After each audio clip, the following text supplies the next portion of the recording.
art is a very important part of Captiva history, and that's primarily because it has been a magnet for artists since the early 1900s, and it has attracted artists like Robert Rauschenberg and Maybelle Stamper, Roy Lichtenstein, Ding Darling, of course, Stella Farwell. The beauty of that is that legacy continues today with artists like Ilie Ruby, who we are blessed to be surrounded by her beautiful artwork here today. But before we get started with tonight's event, there are some folks that it's so important to thank. First of all, you for being here, our donors who help us do what we do, Florida Wealth Management, or Florida Trust. I have to get used to this. These are the original Sandcap Trust folks. They're now Florida Trust Wealth Management, and every year that they give us the financial support to do these type of things that we do. The folks that we are really indebted to is our working board, and I know we have many board members here tonight. Would you folks raise your hands just to let everyone else know who you are? All right. And especially our events committee. Our events committee started working on tonight's program. Here we are in January. Our events committee started working on this program with Ilie back last spring. So this is the fruition of all their hard work. One of the things that we're going to be doing tonight is we're going to demonstrate how old and new come together in an art form. And Ilie has done a marvelous job bridging stories from the past with contemporary artwork. This is one of the sources and one of the inspirations for Ilie's artwork. It's our archives. And I know we've probably promoted this on many occasions, but this is one where I think it really does have a link, because we have almost 15,000 items on our digital archives. And as Ilie may point out, it's accessible to everyone. It's not just artists and researchers and writers. It's primarily used by people like you folks here in the room. And it is so easy to use. You go to our website and you click on our archive. It takes you to a page that says Access. You hit that and you say, what am I looking for? Okay, so your next screen comes up and there's a little box there. Let's say I'm looking for Robert Rauschenberg. Okay, next thing you know, you're going to see every image we have, not only image, but every piece of artifact that we have on Robert Rauschenberg. We have 110 of those items. Ilie was probably inspired by this as well. There's another option. You just go to random images, and I don't know what I'm looking for. Hit random, and up comes a number of different categories, and you can go down a rabbit hole on any one of those. So it's a great tool. It can also be fun. If you're interested in Captiva history, this is a place that we have many people. On a worldwide basis, we know that researchers, writers, and folks that are interested in this island have been on this site. I would like to ask and welcome Ilie Ruby to come up.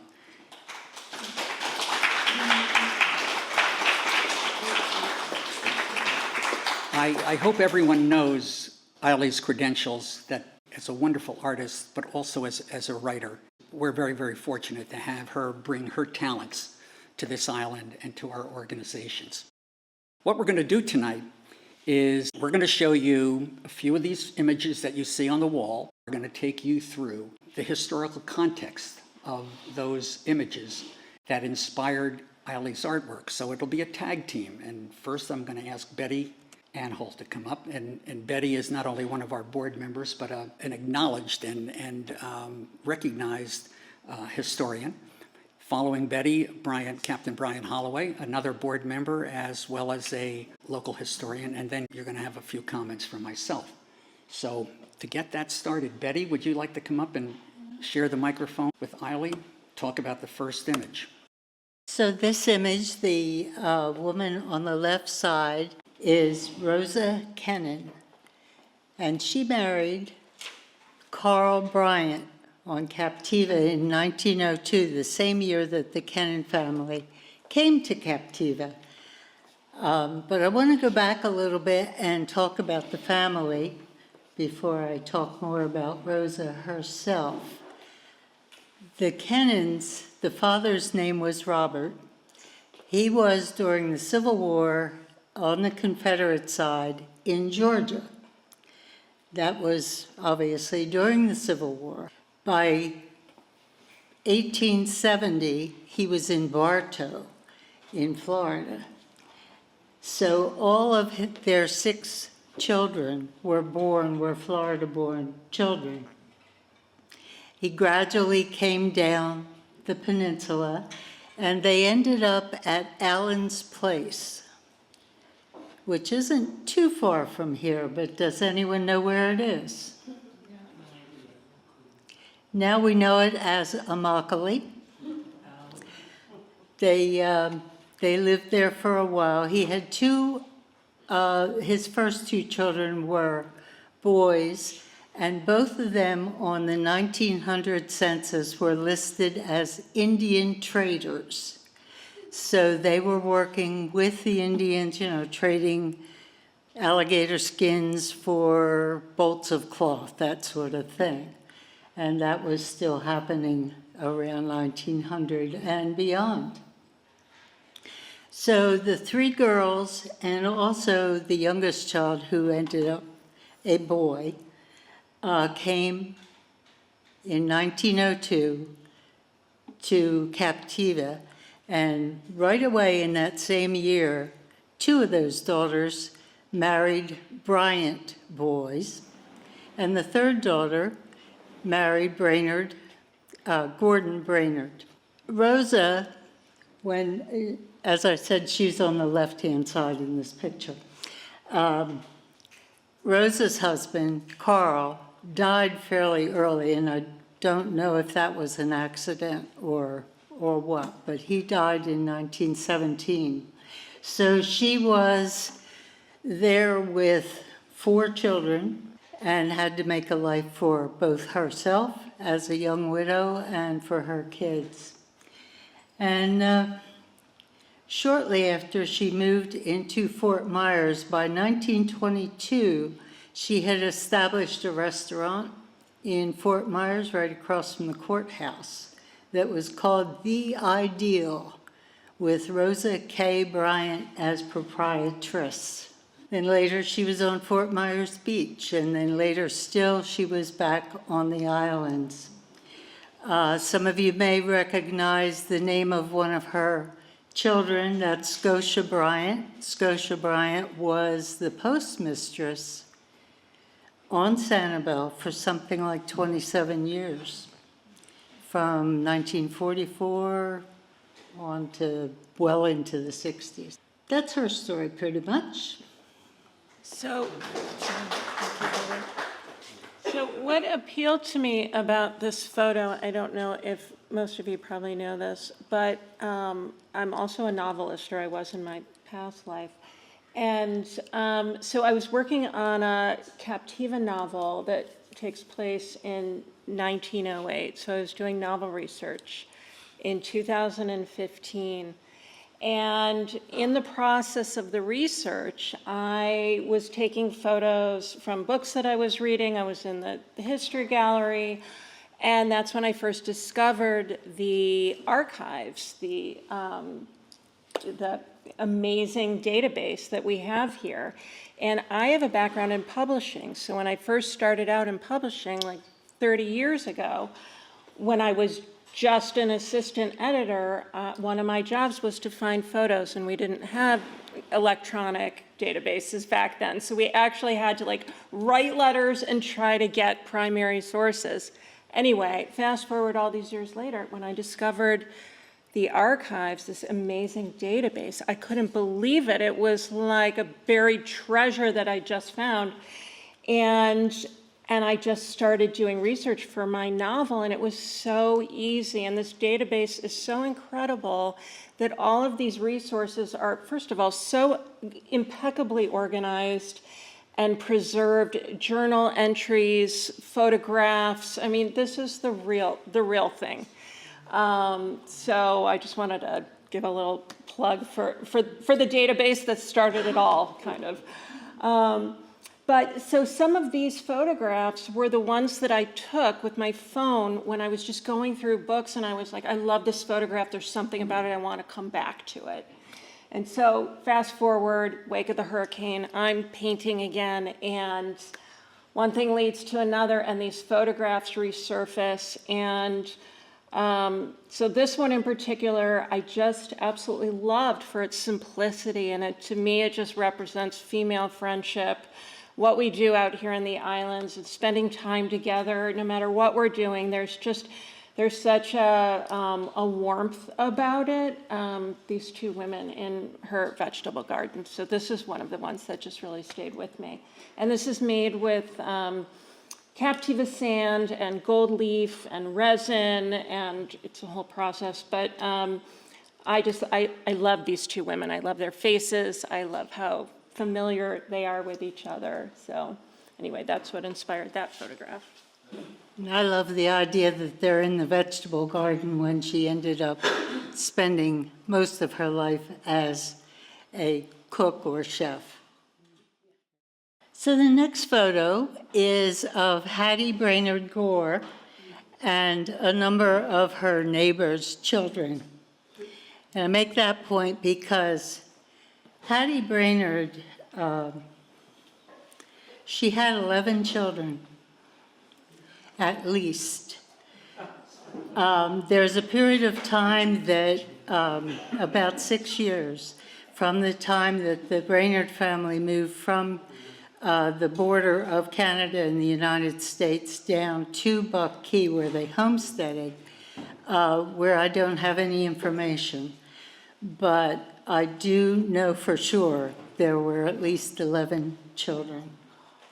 Of those 11, 8 died either at birth or within days. One of them lived till age 1.5 and is buried in Canada. The other two, one of them was an adopted child. The other two are buried in our Captiva cemetery. And that, of course, is Ann Emma Brainerd. She bought a piece of property from William Binder and said she'd like to be buried at that spot if, whenever she died. And then the next year she died. She had stepped on a rusty nail or something that was rusty and passed away from tetanus or lockjaw. Her brother, Gordon Brainerd, lived until he was 24. He married, and they did have a child, Beulah Brainerd. Some of you may remember Beulah Wiles. His wife was May Kennan. They were related to Rosa Kennan Bryant. Gordon died on April Fool's Day in 1912. Basically from an accident. It was kind of a fooling around that he tried to sneak up on a band of people, and someone swung around with a hoe and caught him on the side of the head, and he died. At the end of that same month, his wife had their second child. Hattie Brainerd had been married to Herbert. They, as I said, came down from Canada. The other thing I wanted to point out about Hattie was that throughout her life here on Captiva, she acted as a midwife to other women. After her husband passed away, she, a couple of years later, married a man named Alvin Gore. No relation, so far as I know, of the former vice president. And she lived here until 1945. They had a hotel just about where Timmy's Nook was and the Green Flash now is today. And she was postmistress here for 35 years. I think Betty said everything I was going to say about what I found so fascinating about her. That she was a midwife and that she lost all those kids. But she was a mainstay of this community. And I remember reading how she would give all the kids, she baked the best chocolate brownies. Just a little tidbit about her. And yeah, just a fascinating person. And the novel that I was working on has Gordon at the center of it. So I'm always drawn to this photo. And I'm assuming that you probably recognize Theodore Roosevelt and the manta ray, the devilfish. And of course, you probably know that he was here on Captiva in 1917, that he was living on a lighter, which is basically a bunkhouse on top of a barge, out here to the east in Pine Island Sound, Roosevelt Pass. Of course, it wasn't called Roosevelt Pass until after he was gone. But the reason he was here was his companion, Russell Coles. Russell Coles had written an article about catching the devilfish, and it intrigued Theodore Roosevelt, and he contacted him. Coles immediately said, well, come on down, I'm going to take you out and I'll show you how it's done. So that's how he got here. Basically, Mr. Coles was interested in hoping for, kind of a seal of approval, if you will, from the ex-president. He wanted to start, and actually was working on starting a company that used the skins of not only manta rays, but sharks, whales, dolphins, the larger sea creatures, and tanning it in the way that we tan cow skins today. And they called it the Ocean Leather Company. One of those buildings was once down there on Sanibel, near where the Sanibel Marina is today. And they were catching between 75 and 100 sharks a day and processing them in a single day. Well, you can imagine it didn't take long to run out of sharks because they simply don't reproduce fast enough. So that didn't last very long. It closed down after 3 years or so. Now, Roosevelt Pass at this time connected, of course, to Blind Pass, but then it continued on the inside of the tail that Captiva wrapped around Upper Sanibel, all the way down practically to Bowman's Beach. So it was kind of a long snaking passageway that they had to go through in order to get out to the Gulf. And Roosevelt wrote afterwards, he was quite a writer, and he wrote afterwards describing his going down this passageway and the lush vegetation and some of the cottages hidden in the trees and that sort of thing. Really, really nice reading. They caught their manta ray.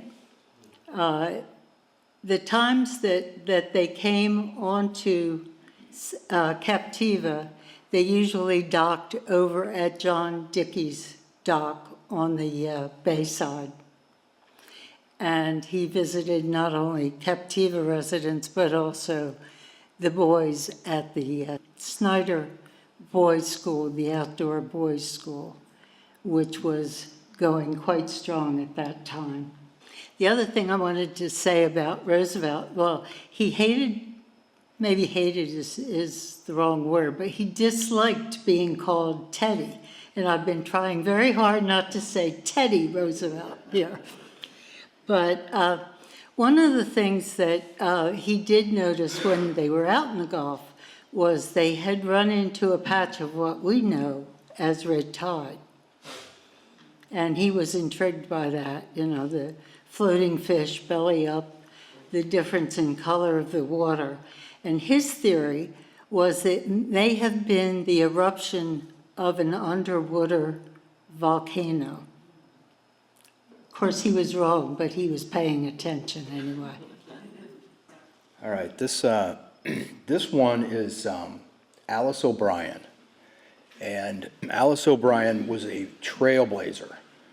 she was quite the lady, and she's in this automobile. She learned mechanics and to work on automobiles at a young age. She is a great mechanic, and she took at age 19, took her Roadster all the way across the United States. Yeah, she was quite the trailblazer. And then she went on to work on automobiles in World War I as well, and helped patch up a lot of the soldiers over there as well. And she was from Minnesota, and she was loved by a lot of those people from Captiva. She had a beautiful yacht, the Wanigan, that she would bring down all the way from Minnesota. She had two of them, the Wanigan 1 and the Wanigan 2. And she would be down here in the wintertime, and she was good friends with Ding Darling, and she was a big conservationist as well, and philanthropist. But everybody here on the island loved her, and she would do special events, and she'd always have Christmas presents for all the kids on the island. And with the Wanigan too, they would do these treks. She'd be down here for the winter, and like one time they went over to the Bahamas. One time they just went down this coast, the west coast, up the Shark River. And her captain was Captain Belton Johnson. So she was always on some sort of trek, and that was just here in the wintertime. She also covered 6,000 miles in Africa, and she also went to China back then, so she was a world traveler. Trailblazer, Alice O'Brien. Well, I just think it's such an iconic photo, and I knew it was Tom's favorite one. So, yeah. I love the photo, and I just think it's very evocative. It says trailblazer to me, quite literally and figuratively.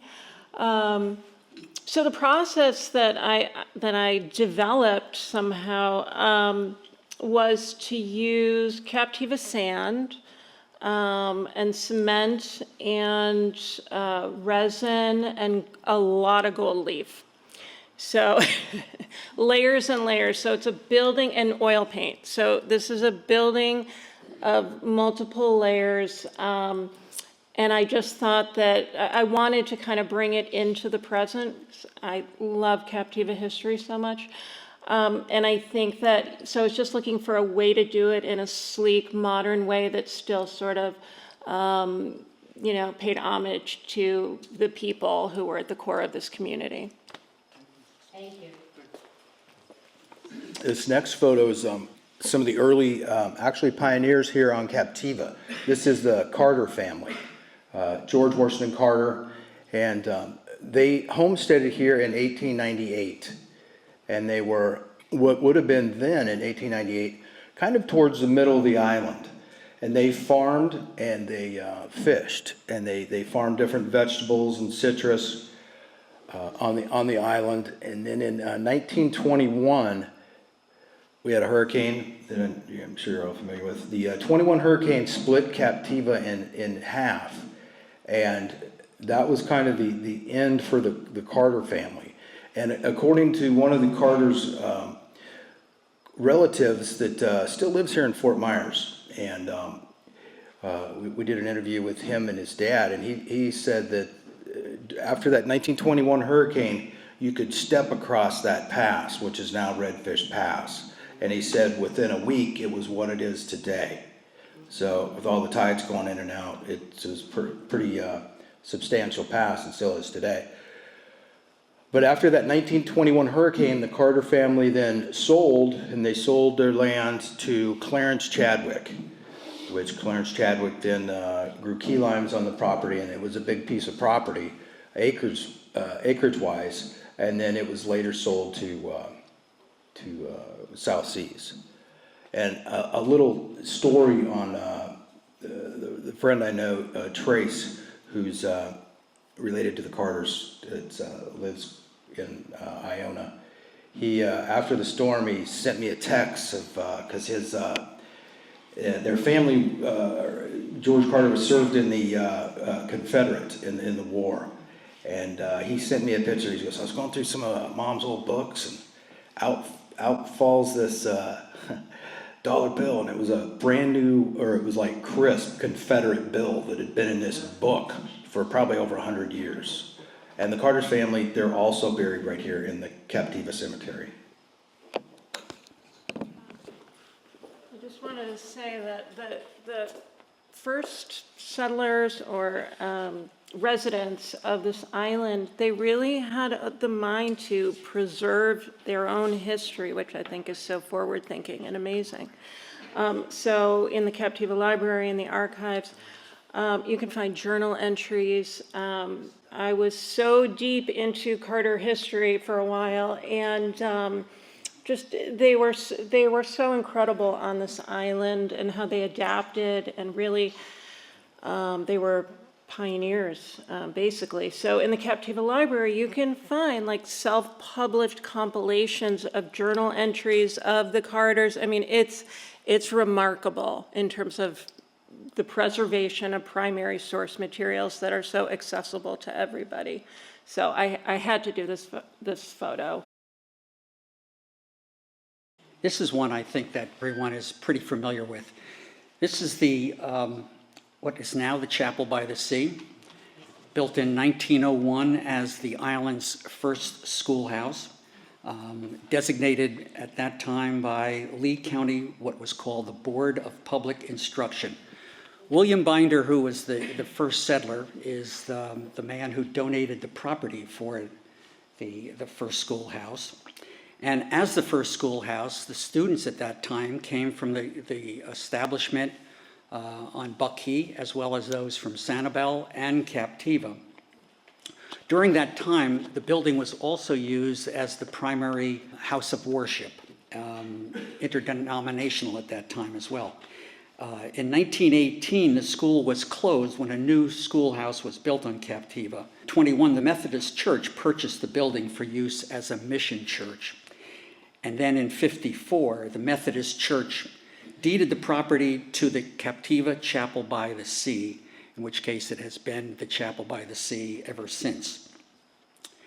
The building, as a 1901 building, remains the oldest schoolhouse in Lee County on its original site. 2013, it was the second historic site on Captiva to be listed on the National Register of Historic Places, following that of Twin Waters. The building has survived 120 years of storms, and it was only until a year ago during Helene and Milton that the building was in fact moved off its foundation and has since been elevated and is restored close to its original state as it possibly could be. Here's one that's really interesting because this is Trula Hicks Rouse. And we know more about Dr. and Mrs. Hicks than we do about Trula. Her parents were widely known on Captiva. Dr. Hicks was an associate of Dr. John Dickey, both from Bristol, Virginia. And it was the Dickeys who introduced them to Captiva in the early 1900s. They were so entranced by Captiva, that the Hicks were, that they came down to build a home, and they purchased a segment of Dr. Dickey's property. And because they liked the home so much, they built a home identical to the Dickey home, 2 doors down. What we know about Trula is that she inherited the property, and she was a social person. By the way, costume parties were very, very popular in the 1920s, 1930s. And we have 2 images on our archives of costume parties, both of which are at Trula Hicks' house. One in particular that looks like the theme was founding fathers, because there's people dressed like George Washington, Martha Washington, Benjamin Franklin. That was at the Trula Hicks' house. And one thing I'm going to leave you with is, do you believe Trula was channeling Carmen Miranda? So there was a level of extravagance to this woman. We're going to let this lady's son talk about this photo. Ralph Woodring. Hey, Ralph. When I talk about my mama, I always cry. So don't let that bother you. I learned how to cry a long time ago with her Anyway, the first thing I'd like to say to you all is about 90% of what has been going on, other pictures than people, whatever, I have some knowledge of over the years, and we better not get into that because we'll be here all night.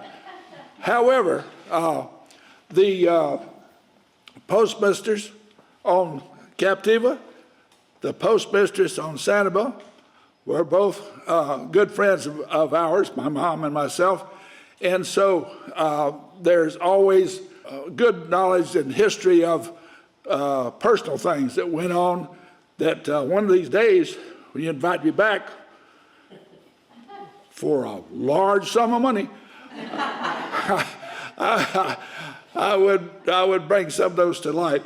Anyway, the reason I brought this book, this survived the damn hurricanes, and it looks like it, obviously, but it has some of my dad's handwriting in here, where he was a bootlegger, if you will, and selling liquor down on Woodring Point. You had to get there either by boat or walk down through the mangroves. And most of the people that he's got his names in here just came by boat, and they would buy a pint or two and make on their way. And then whenever the situation got to the point they needed more liquor, well, they'd come back. And the one note there from the past history was that some fella came one day and said to my dad there, you know, Sam, you only sent me a pint of liquor, and hell, a pint of liquor don't last me for a whole day, so you need to do a better job than that. And so, of course, he bought a quart. Anyway, on to the situation with my mom. She has a number of pages in here over the years in her handwriting, which she did. She was a guide, fishing guide, shelling guide, and so she listed the people's names so she would remember, you know, where they came from and what day. And she was getting $15 a day, so she was getting rich. Had to have all that money to take care of this mouthy kid, which was me. One point of interest, I think, it just came to my mind a few weeks back. My mom was born on Cayo Costa in 1901. And as the saying goes, she was very, very young. And as the time went on, there were other family around, and so there were other kids on other islands, Patricio, Mendongo, and the county made a deal with a fellow named Spearing, I believe was the guy, had a pretty good sized boat, and he went around to the different islands, picked up all the kids, and took them to the school, which was on Ponta Blanca. That island is now owned by the county, and it's got a whole lot of good history by itself. But anyway, the schoolhouse was on Ponta Blanca, and my mom went to school there for 3 or 4 grades. I'm not sure how many, whatever. Anyway, it was obvious that all the kids came to school barefoot. If they had any shoes at all, they kept them for wintertime. But the next portion of the story is, when I was going to school, there was no road down to Woodring Point, and so the county paid my mom to take me and 4 or 5 other kids that were on the point, at the time, to Tarpon Bay, the what we call the butt end of the end of Tarpon Bay that's right on the edge of Periwinkle. And so we walked from there up to the middle of the island. A couple of 100 yards away was the schoolhouse, and it has since been moved, but that was the Sanibel School for quite a number of years.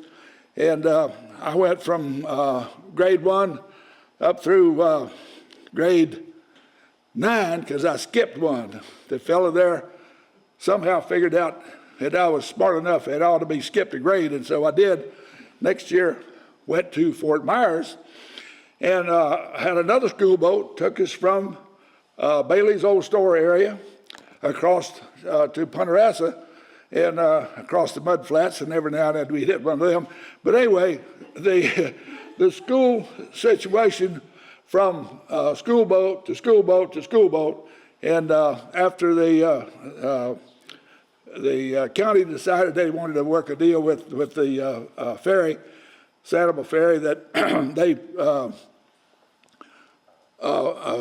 kids would ride the ferry earlier. Obviously, that they had to make a deal so that the ferry would run earlier and meet the school bus on Ponderosa instead of going by boat early in the morning over there, which was run by one of our captains in the situation. At that time was whoever could do it and would do it got paid by the county. Anyway, 3 school boats, big deal. Anyway, I went to school in Fort Myers and graduated and did not get kicked out or put in jail or anything. But I did graduate as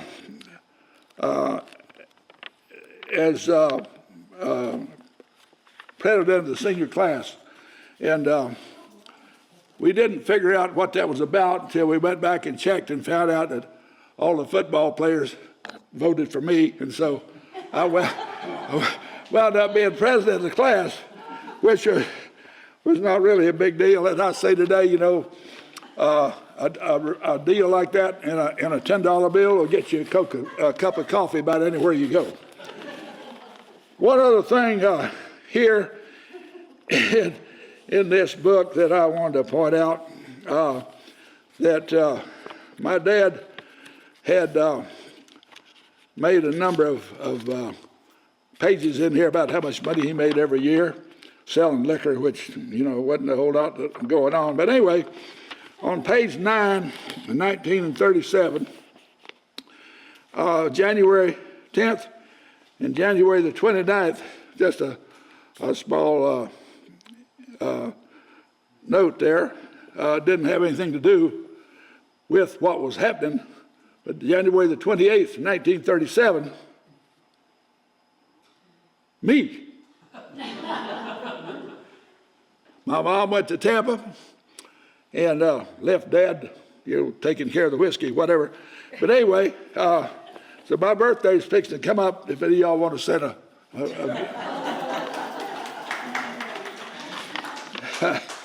the other thing that I thought was kind of important, that my mom being a fishing guide and had to have supplies from time to time, and there were not many places for that to happen. So she made a note here in the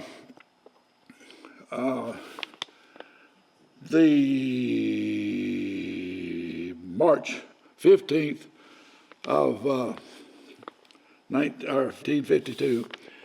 The first note was she went to Port Comfort to bought some hooks and jigs and things. Anybody know where Port Comfort? That's where Port Sanibel is today. Is that what we call it? Yeah. Port Sanibel? Today. There used to be an island, there is an island there. It's all built up. What the hell's his name? Connie Mack Island. They stole the name. The fellow named Goodnoe owned the island, and so it was Goodnoe's Island. Connie Mack came along and bought the island, and they changed it to Connie Mack Island. Anyway, at the time when this was written, my mom had to have supplies and stuff, so the closest place besides going to Fort Myers was going to Port Comfort, and she bought some hooks and feathers and spent $10 there. Those people, by the way, were good friends of ours and have since long gone. And you know what's there now is a whole big different from what it was back then. Anyway, the next entry here was she went to Bailey's store and bought 200 feet of rope, $5.63. And the last entry, which I thought was pretty interesting, in that the first state official of the waterways, this part of the world, was a fellow named C.T. Bird. C.T. Bird had the authority to keep people from shooting the birds that were here, and he also sold licenses for the boats. And so this entry was from Mr. C.T. Bird, $6.80 that Mom paid him for a license to put on her boat, which made it legal to in the waterway. And if you got stopped by Mr. Bird and you didn't have a license, then he'd write you a ticket or something. It cost a whole lot more than $6 and something. Anyway, down to the picture itself, this lady did a pretty good job, because I recognized right off the bat who that was throwing the cast net. This was obviously prior to the 1944 hurricane. And the reason I say that, right above my mom's head was a couple of basically shacks, if you will. The one on the left, the Punta Gorda Fish Company, which came to Tarpon Bay and picked up fish 3 times a week. And we sold our fish there. And they would bring ice and bread and repairs for your boat or engine, whatever you needed, down on the boat from Punta Gorda, which was, pretty damn handy that back in those days. Long way to go to Fort Myers, or Punta Gorda for that matter. Anyway, the fellow that decided he wanted to move to Woodring Point was a relative, cousin of my mom's, which turned out to be a sad situation in the long run. But anyway, he got a deal with the fish company. They put that, what they call a lighter, if you will, is just a barge with a roof on it, on that the left building. And he raised his family there. The building next door is a red shack that my dad had used to store his nets. And both of those buildings got blown to hell in the 1944 hurricane. And so there were chickens and netting all up in the trees all around behind those places. The shack, or the place on the left, eventually was torn down and gotten rid of. The shack on the right, I still have today. Hurricanes, and I don't know how many different old men that lived in there came to the point to repair boats and do stuff. We wound up being good friends of my mom, and she never had a suitor or a boyfriend or anything after all those years when my dad passed away. But these guys always had her in high stead, and they would do all kinds of things to keep the situation good for me and her, notably cutting wood and repairing the boats, motors, whatever needed to be done. Anyway, 44, 60, and I'm not sure. At one point, that building was moved back by one of the old men I'm talking about was there, put some rollers under it, and got a friend of his come down there with a bulldozer and put it back a couple of 100 feet up close to the building that I used to live in there, which has since gone away. But the program decided, or I decided, that the program had to be taken into consideration that we did not want to live there. We couldn't afford to a shovel full of dirt, if you will, on Sanibel anywhere. It's worth so much money, it is unbelievable. So we decided to sell the property to the United States Fish and Wildlife, and with a life estate, which is where we sit now. And the problem was that building was so far back, that red building that you see there on the right, that the people at the county that bought the other part of the estate would have torn it down. And knowing that it had some history in my mind, I don't know about anybody else at the time, but anyway, we decided to move it. And so that involved the United States Fish and Wildlife, but somehow or other, they forgot that the hurricane just came and moved the building. It got all set up, had its foundation under it. It was in good shape, and so we decided, we'd use it for kind of a party house. However, here come Ian. Blowed it to hell.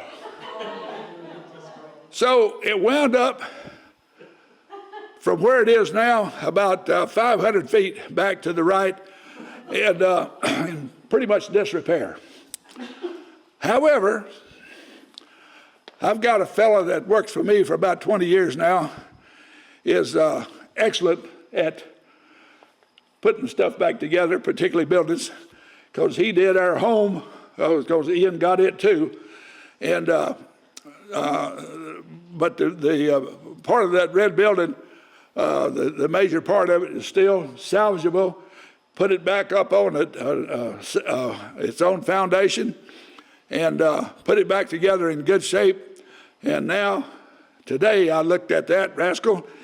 He's got it set up for most of the tools that survived Ian, and the other two also. He's got in that building there now with a couple of generators, so hopefully we'll do better next time. But anyway, the point is the building is saved, and it's going to be saved because the property belongs to the United States Fish and Wildlife Service, and they have been good enough to not give us a hard time about anything. And in the long run, I think the major part of the property, which is our home, and that shack is on it, will be here till hell freezes over or till the next hurricane comes and blows things up. Anyway, anybody got any questions? Anything I missed there? It's pretty evident that Ralph and his mom, Esperanza, are a big part of Captiva history. Even more so, Ralph has been a part of our historical society in helping us do what we do and preserve that history on so many occasions. Ralph has given us his time and his experiences and his stories to help us do what we do, which is to keep Captiva history alive and to make it engaging. So Ralph, we have something that we would like to do in our appreciation. It ain't money, is it? The Historical Society has purchased this Ilie Ruby painting, and we are gifting it to you, Ralph. Well, that's really great. Up there. Thank you. It's all yours. These buildings obviously are in this picture, in this painting, and so that is history, as well as the lady with the cast net, and we'll figure out some way to keep that so it doesn't get blown to hell in the next hurricane. One other thing I wanted to point out that you have to understand, the years ago, like when I was born, if you will, up until the time that I was 5, 6, 7 years old, we had a lady that came down in the wintertime, had a car, and occasionally we'd come to Captiva and to Fort Myers Beach somewhere. But it was like going almost to another world, because we were on Woodring Point, and that's where we stayed, unless we had some real good reason to go somewhere, and a way to go, you know. We had the mailboat running, had the ferries running, but you had to get there first, You had to go wherever you're going to go, buy your groceries or whatever, come back home. So most of my knowledge has to do with the period, well, just about like when that 44 hurricane hit. I can remember what went on then, but from then up through now. But the people's names that were involved way back when, the lady postmistress on Sanibel, the lady postmistress on Captiva, all were knowledgeable people that we knew about, and their husbands and wives and kids and whatever were all people that I can give you some information about. Maybe you don't want to hear it. But truth be known, I really do appreciate this picture, and the fact that the library has gone to I'm sure it was more than $25. Well, the deal is it has to stay here till the end of the exhibit, and then we're going to deliver it to you, okay? I won't charge y'all anything for holding on to it. Hey, I'm doing good, right?